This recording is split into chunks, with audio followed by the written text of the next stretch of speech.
지난 9일에 백화점 주차장에서 출차를 하던 도중 사고가 발생했습니다. 출차 후에 입차는 영상에서 보이는 것처럼 왼쪽으로 합니다. 제 차량 오른쪽에는 A 차량이 있었고 그 오른쪽에는 SUV가 있었습니다. SUV 오른쪽에 사고가 난 상대 차량이 있었습니다. 출차를 하던 도중 오른쪽에서 차량이 오는 것을 보고 1초가량 정차했는데 상대 차량이 와서 그대로 박았습니다. CCTV를 확인했더니 상대 차량은 라이트를 켜지 않았고 브레이크를 밟았다 뗐다 하더라고요. 거기에 가상의 중앙선에서 왼쪽으로 운행한 것 같았고요. 사고가 난 이후 보험사에서 접수를 했는데 제 과실이 70이나 된다고 합니다. 너무 억울한데 어떻게 해야 할까요? 이런 교통사고 관련한 그런 상담이 접수가 되었군요. 네. 사연에 자세히 적어주셨지만 좀 아무래도 정확한 정보를 위해서 영상, 사진 같은 거 좀 보면 좋을 것 같거든요. 준비되었으면 같이 한번 보시죠. 네, 지금 영상이 보입니다. 블랙박스를 촬영해 주신 거군요. 주차장입니다. 여기서 지금 쾅! 지금 보면은 이제 주차된 차량이 나오려고 하시고 있는 상황인 것 같은데 부딪혀 버리셨어요. 꽤 많이 또 이제 범퍼가 기스가 난 네. 상태가 보이네요. 다행히 뭐 인명피해가 있었을 것 같지는 않은데 굉장히 황당하실 것 같아요. 백화점 주차장에서 출차하던 도중 이렇게 사고가 발생하신 건데 변호사님 먼저 사연 보신 소감 어떠신가요? 예, 이제 내 과실이 별로 크지 않는 것 같은데 어떻게 취재 포인트 되냐. 그래서 이렇게 사연을 주신 것 같습니다. 그래서 찬찬히 한번 살펴보도록 하겠습니다.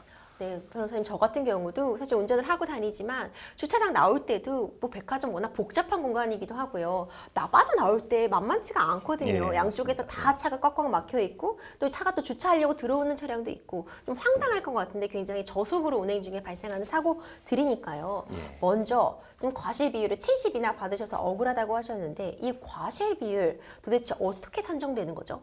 예, 그 교통사고 유형이 너무 많죠, 우리나라에서.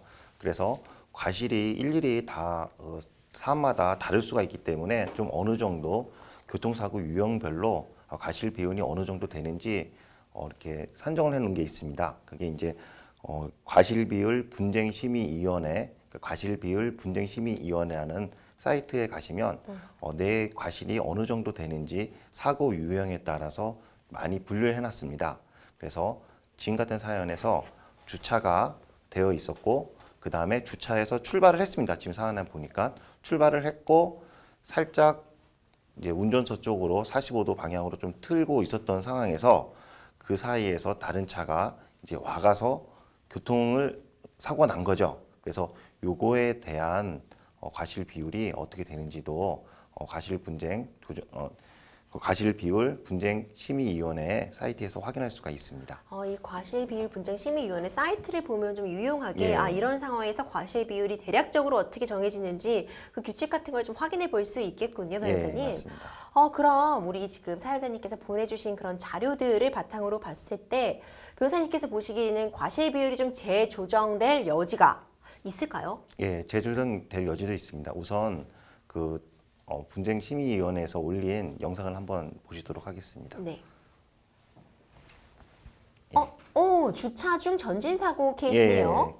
이제 차량이 노란색 차량이 네. 이제 주차를 하고 있다가 그다음에 출발하게 됩니다. 네. 그래서 바로 앞으로 가지 않고 이제 다 빠지기 위해서 당연히 이렇게 이렇게 오른쪽으로 가고 이렇게 틀겠죠. 그다음에 A 차량이 완전히 부딪힌 거죠. 예, 그래서 지금 같은 경우에 이제 노란색 차량이 질문 주신 사연분에 해당하게 그렇죠. 됩니다. 예, 그리고 A가 와서 A 차량에서 부딪힌 거죠. 이 사안에서 그 심의위원회 그 과실 비율을 보면은 B가 70, 그다음에 A가 30으로 나왔습니다. 그렇군요. 예, 그래서 아마 사연 주신 분도 사연 주신 분의 보험회사에서도 케이스. 예, 이 케이스로 고려를 해가지고 노란색 차량, 그러니까 지금 사연 주신 분이죠. 그분한테 70, 그다음 빨간색 차량에 30을 주신 것으로 지금 판단됩니다. 네, 그런 것 같습니다. 예, 그런데 여기에서 꼭 7대 3으로 되는 게 아니라 지금 B 차량이 주차선에서 나왔죠. 그리고 나서 영상에 보시면 자기 방향으로 이렇게 운전대를 전환한 거를 확인할 수가 있습니다. 네네네. 그럴 경우에 만약 45도 정도 전환한 것처럼 보이긴 하는데 40도 정도 전환한 것 같은 보이는데 이럴 경우에는 B의 차량이 주차장에서 나온 상태에서 45도 방향을 꺾였을 때 그렇죠. 과실 비율을 마이너스 10%를 해줍니다. 아. 예, 그러니까는 원래는 70인데 그게 우측으로 그러니까 자기 다른 방향 출발할 가고자 하는 방향으로 45도 꺾였을 때는 마이너스 10%를 더 해줍니다. 아, 이미 그래서- 좀 어느 정도 진입을 했다 이런 의미군요. 예, 그렇죠. 예.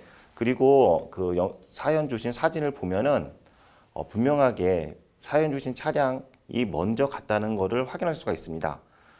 사진 한번 보여주시면 네, 사진 한번 다시 볼게요. 예.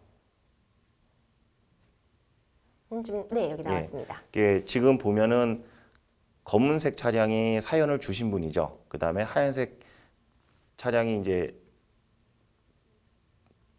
이 보면 이제 나오다가 차가 꺾이다가 부딪혔지 않습니까? 그렇죠. 예, 그래서 하얀 차량이 나오시다 부딪히신 예, 거죠. 그렇게 된 건데 이렇게 어느 정도 이렇게 꺾인 전환이 된 상태에서 부딪혔다고 하면은 과실 비율이 좀 줄어들 수가 있습니다.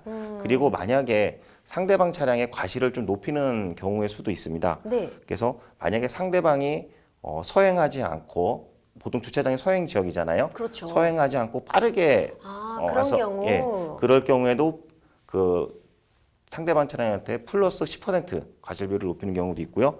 그 다음에 만약 이 방향이 이 주차장이 한쪽 방향으로만 일방통행로만 되어 네. 있는데 그걸 역주행해서 운행했다. 그럴 경우에는 또 상대방 차량한테 플러스 10%의 또 가산을 주게 됩니다. 그 다음에 만약에 음주운전으로 처벌되지 않다 하더라도 0.03%가 음주운전 형사처벌 기준입니다. 근데 0.03% 미만이라 하더라도 이게 현저한 과실이 있다고 봐서 상대방 차량에 또 플러스 10% 과실 비율을 줍니다. 근데 만약에 0.03%가 넘었다. 그럼 도로교통법 음주운전으로 처벌되지 않습니까? 이럴 경우에는 상대방 차량한테 과실 비율을 플러스 20%를 더 가중하게 됩니다.